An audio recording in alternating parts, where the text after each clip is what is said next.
ആൻഡ്സ് വേൾഡിൽ നിന്ന് വളരെ ടേസ്റ്റി ആയിട്ടുള്ള എല്ലാവർക്കും കൊതിയാവുന്ന ഒരു റെസിപ്പിയാണ് ചിക്കൻ അച്ചാർ. ഈ ഒരു അച്ചാർ വളരെ എളുപ്പത്തിൽ ഉണ്ടാക്കിയെടുക്കാൻ പറ്റും. അപ്പൊ നമുക്കിതെങ്ങനെ ഉണ്ടാക്കുന്നതെന്ന് നോക്കാം. ഈ അച്ചാർ ഉണ്ടാക്കിയെടുക്കാനായിട്ട് ഞാനിവിടെ 300 ഗ്രാം ബോൺലെസ് ചിക്കൻ എടുത്തിട്ടുണ്ട്. ചിക്കൻ നന്നായി കഴുകിയതിനു ശേഷം 1/4 ടീസ്പൂൺ മഞ്ഞൾപ്പൊടി ഇട്ട് നന്നായിട്ട് പുരട്ടി വെച്ചതാണിത്. ഇനി ചിക്കൻ നിങ്ങൾക്ക് ഇഷ്ടമുള്ള രീതിയിൽ കട്ട് ചെയ്തെടുക്കാം. ഞാനിവിടെ ചെറിയ ക്യൂബ് സൈസ് ആയിട്ടാണ് കട്ട് ചെയ്തെടുക്കുന്നത്.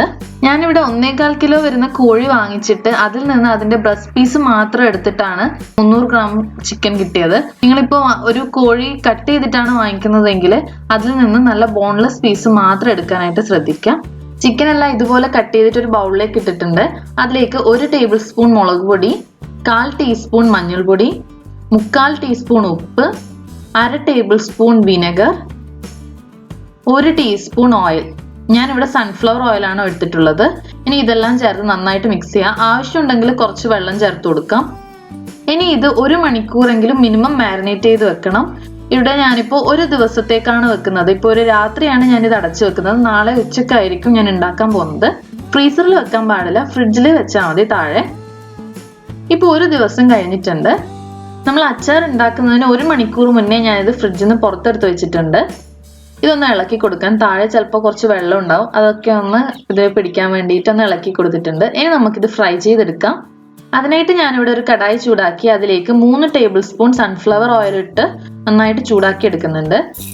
ഓയിൽ ഒന്ന് ചൂടായി വരുമ്പോൾ അതിലേക്ക് നമ്മൾ മാരിനേറ്റ് ചെയ്ത് വെച്ച ചിക്കൻ എല്ലാം ഇട്ട് ഒന്ന് ഫ്രൈ ചെയ്തെടുക്കാം. ഇനി ഈ ചിക്കൻ നന്നായിട്ട് വെന്ത് വരാനായിട്ട് നമുക്കിത് അടച്ചു വെച്ച് 10 മിനിറ്റ് നേരത്തേക്ക് വേവിച്ചെടുക്കാം. ഇപ്പോൾ ഒരു 10 മിനിറ്റ് കഴിഞ്ഞപ്പോൾ ചിക്കനും വെള്ളമൊക്കെ വന്നിരുന്നു. അതൊക്കെ വറ്റിച്ചിട്ട് ഇനി തുറന്ന് നമുക്ക് നന്നായിട്ട് ഫ്രൈ ചെയ്തെടുക്കാം. ഇതിന്റെ പുറം ഭാഗം നന്നായിട്ട് ബ്രൗൺ കളർ ആകുന്നത് വരെ ഫ്രൈ ചെയ്തെടുക്കണം. അതിനു മുമ്പായിട്ട് ലാസ്റ്റ് സ്റ്റേജിൽ നമുക്ക് കുറച്ച് കറിവേപ്പില കൂടി ഇട്ട് നന്നായിട്ട് ഫ്രൈ ചെയ്തെടുക്കാം. ഇപ്പോൾ ഇതാ ചിക്കൻ നന്നായിട്ട് ഫ്രൈ ആയി വന്നിട്ടുണ്ട്. ഈ ഒരു രൂപത്തിലാവാൻ നമുക്കിത് വേറെ ഒരു ബൗളിലേക്ക് മാറ്റാം. അടുത്തതായിട്ട് നമുക്ക് അച്ചാറിന്റെ മസാല റെഡിയാക്കി എടുക്കാം. അതിനായിട്ട് ഞാനിവിടെ ഒരു കടായി ചൂടാക്കാനായിട്ട് വെച്ചിട്ടുണ്ട്. അതിലേക്ക് 2 ടേബിൾ സ്പൂൺ സൺഫ്ലവർ ഓയിൽ ഒഴിച്ച് ചൂടാക്കി എടുക്കാം. അതിലേക്ക് 6 പച്ചമുളക് ചെറുതായി അരിഞ്ഞതിടാം. 1/2 ടേബിൾ സ്പൂൺ ഇഞ്ചി ചതച്ചത് ഇടുന്നുണ്ട്. 1/2 ടേബിൾ സ്പൂൺ വെളുത്തുള്ളിയും ചതച്ചത്. ഇതെല്ലാം നന്നായിട്ട് വഴറ്റിയെടുക്കുക. ഇഞ്ചിയും വെളുത്തുള്ളിയും ചതച്ചിട്ട് തന്നെ ഇടാൻ ശ്രദ്ധിക്കുക.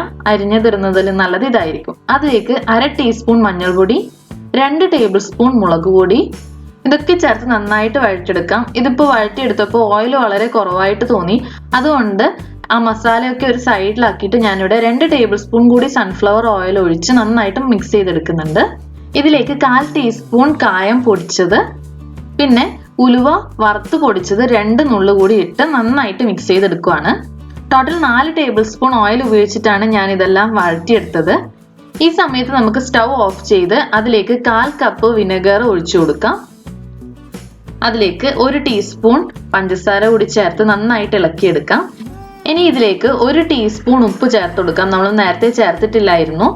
ചിക്കൻ ഫ്രൈയിലാണ് 3/4 ടീസ്പൂൺ ഉപ്പ് ചേർത്തത്. അപ്പോൾ അച്ചാർ മസാല റെഡി ആയിട്ടുണ്ട്. ഇനി നമ്മൾ നേരത്തെ ഫ്രൈ ചെയ്ത് വെച്ച ചിക്കൻ ഇതിൽ ഇട്ട് നന്നായിട്ട് മിക്സ് ചെയ്തെടുക്കാം.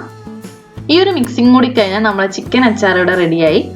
അച്ചാർ ഉണ്ടാക്കിയതിന് 2 ദിവസത്തിന് ശേഷം ഈ ഒരു അച്ചാർ ഉപയോഗിക്കാനായിട്ട് ശ്രദ്ധിക്കുക. ഇതുപോലെ ചിക്കനും മീനും ഒക്കെ വെച്ചിട്ടുള്ള അച്ചാർ ഉണ്ടാക്കുമ്പോൾ അത് 3 മാസത്തിനുള്ളിൽ കഴിച്ചു തീർക്കാനായിട്ട് കൂടി ശ്രദ്ധിക്കുക. ഈ അച്ചാർ പുറത്തേക്ക് കൊടുത്തുവിടാനാണ് ഉണ്ടാക്കുന്നതെങ്കിൽ ചിക്കൻ ഫ്രൈ ചെയ്യുമ്പോൾ നന്നായിട്ട് എണ്ണയിൽ ഡീപ്പ് ഫ്രൈ ചെയ്തെടുക്കാം. ഞാൻ ഉണ്ടാക്കിയെടുത്ത ഈ അച്ചാർ വെറും ഒരാഴ്ചക്കുള്ളിൽ തീർന്നിരുന്നു. അതുകൊണ്ട് എത്ര നാൾ എത്തുമെന്ന് ശരിക്കും പറയാൻ പറ്റില്ല.